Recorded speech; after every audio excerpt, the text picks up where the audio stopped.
ಸ್ಥಳದ ಪುರಾಣ ಬಗ್ಗೆ ಹೇಳ್ಬೇಕಂದ್ರೆ ಏನು ಹೇಳ್ತೀರಾ? ಈ ದೇವಾಲಯದ ಸ್ಥಳದ ಪುರಾಣ ಬಗ್ಗೆ ಹೇಳ್ಬೇಕಂದ್ರೆ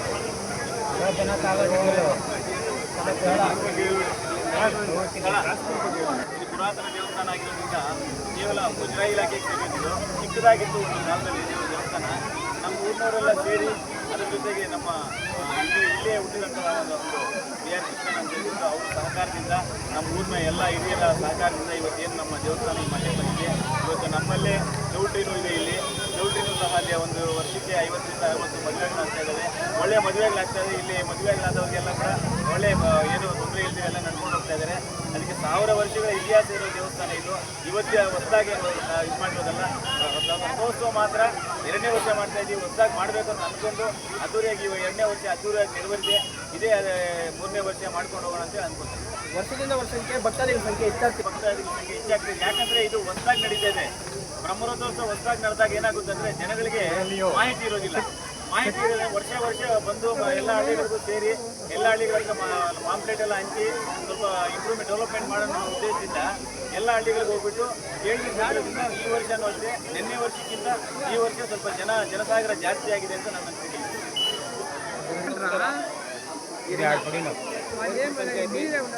ಆಡೇನಹಳ್ಳಿಯಲ್ಲಿ ಸಂಸ್ಥಾಪಕ ಯೋಗೇಶ್ವರ ದೇವಿಯರ 2ನೇ ವರ್ಷದ ಬ್ರಹ್ಮರಥೋತ್ಸವ ಬಹಳ ಅದ್ದೂರಿಯಿಂದ ನಡೆಯಿತು. ಈ ಬ್ರಹ್ಮರಥೋತ್ಸವಕ್ಕೆ ನಮ್ಮ ಬೈರೂರು ಪಂಚಾಯತಿ ವ್ಯಾಪ್ತಿಯ ಮತ್ತು ತಾಲೂಕಿನ ಎಲ್ಲ ಊರುಗಳಿಂದ ಗಣ್ಯರು ಆಗಮಿಸಿದ್ದಾರೆ ಹಾಗೂ ಭಕ್ತಾದಿಗಳು ಕೂಡ ಆಗಮಿಸಿದ್ದಾರೆ. ಈ ದಿನ ಈ ಬ್ರಹ್ಮರಥೋತ್ಸವ ಅದ್ದೂರಿಯಾಗಿ ನಡೆಯಲು ಈ ಊರಿನ ಗ್ರಾಮಸ್ಥರು ಸುಮಾರು 15 ವರ್ಷಗಳಿಂದ ವಿಶೇಷ ಮುತುವರ್ಜಿ ವಹಿಸಿ ದೇವರ ಕಾರ್ಯಗಳನ್ನು ಪ್ರತಿದಿನ ನಡೆಸಿಕೊಂಡು ಬಂದಿದ್ದಾರೆ. ಹಾಗೂ ಸಾರ್ವಜನಿಕರ ಸಹಕಾರದಿಂದ ಈ ಬ್ರಹ್ಮರಥೋತ್ಸವ ಅತಿ ವಿಜೃಂಭಣೆ ನಡೆದಿದೆ. ಇದಕ್ಕೆ ಕಾರಣಕರ್ತರಾದ ಎಲ್ಲರಿಗೂ ಧನ್ಯವಾದಗಳು ತಿಳಿಸ್ತಾ ಇದ್ದೀವಿ.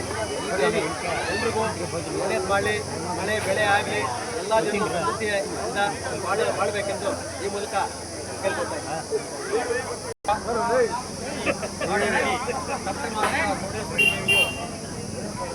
ಪೂರ್ವದಿಂದ ಸುಮಾರು ಇತಿಹಾಸ 1200 ವರ್ಷಗಳ ಹಿಂದಿನ ಒಂದು ಚರಿತ್ರೆ, ತಾಯಿಯ ಒಂದು ಅನುಗ್ರಹ ಮತ್ತು ಸಪ್ತ ಮಾತೃಕೆ ಇದ್ದು ಈ ಒಂದು ಗ್ರಾಮ ಮುಜರಾಯಿ ದೇವಸ್ಥಾನಕ್ಕೆ ಸೇರಿದ್ದು. ಈ ಒಂದು ದೇವಸ್ಥಾನದ ಕೈಂಕಾರ್ಯಗಳು ಸುಮಾರು ವರ್ಷಗಳಿಂದ ನಡೆದು ನವರಾತ್ರಿಗಳಲ್ಲಿಯೂ ವಿಜೃಂಭಣೆಯಾಗಿ ಪೂಜೆ ಕಾರ್ಯಕ್ರಮ ನಡೀತವೆ. ಅದೇ ರೀತಿ ಈ ಹೋದ ವರ್ಷ ಅಂದರೆ ಇದು ದ್ವಿತೀಯ 2ನೇ ವರ್ಷ ಬ್ರಹ್ಮರಥೋತ್ಸವ ನಡೀತಾವಿದ್ದು ಅದರಲ್ಲಿಯೂ ಭಕ್ತಾದಿಗಳೆಲ್ಲ ಇಷ್ಟೊಂದು ಜನ ಸೇರಲಿಕ್ಕೆ ಕಾರಣ ಏನಂತಂದರೆ ಬ್ರಹ್ಮರಥೋತ್ಸವವು ಸುತ್ತಮುತ್ತಲಿನ ಯಾವ ದೇವಸ್ಥಾನಗಳಲ್ಲಿಯೂ ಬ್ರಹ್ಮ ವಿಷ್ಣು ಮಹೇಶ್ವರ ಶಿವ ರಥೋತ್ಸವಗಳು ನಡೀತವೆ. ರಾಮರ ಜೊತೆ ವಿಷ್ಣು ರಥೋತ್ಸವಗಳು ನಡೀತವೆ.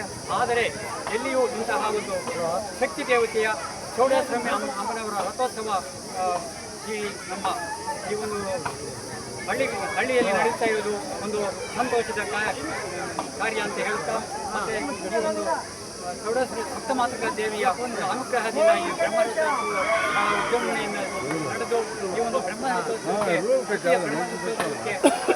ತುಂಬ ಜನಗಳು ಆಗಮಿಸಿ ಈ ಒಂದು ಜನ ಸಮೂಹಕ್ಕೆ ಅನ್ನಸಂತರ್ಪಣೆ ಗ್ರಾಮದ ಎಲ್ಲ ಒಂದೊಂದು ಕಾರ್ಯಕ್ರಮಗಳನ್ನು ಹಮ್ಮಿಕೊಂಡು ನಾವು ಒಗ್ಗಟ್ಟಾಗಿ ಮುಂದಿನ ವರ್ಷ ಸಹ ಇದೇ ರೀತಿ ನಡ್ಕೊಂಡು ಹೋಗಿ ಅಮ್ಮನವರ ಕೃಪೆ ಅನುಗ್ರಹ ಇರಲಿ ಅಂತ ಆಶಿಸುತ್ತಾ ತಾಯಿಯ ಬಗ್ಗೆ 2 ಮಾತುಗಳು ಹೇಳಿದ್ದಕ್ಕೆ ಧನ್ಯವಾದಗಳು.